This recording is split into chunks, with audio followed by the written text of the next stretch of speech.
অসমৰ হোমষ্টে সমূহৰ ৰেজিষ্ট্ৰেশ্যনৰ কাৰণে এখন বিধি অনুমোদন কৰে।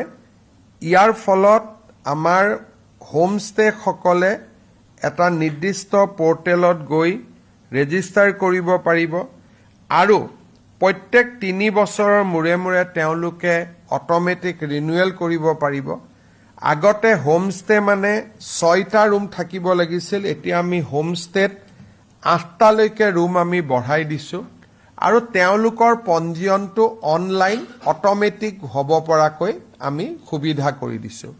ইয়াৰ পিছত আমি বাজেটৰ পিছত হোমষ্টে সকলক বা হোমষ্টে যোনে কৰিব খোজে খুব জেনুইনলি তেওঁলোকক আমি অনুপ্ৰেৰণা দিবলৈ এখন পলিচি আনিবৰ বাবেও ফাইনেন্সিয়েল অনুপ্ৰেৰণা দিবলৈ এখন পলিচি অনাৰ বাবেও আমি আজি কেবিনেটত আমি অনুমোদন দিছোঁ।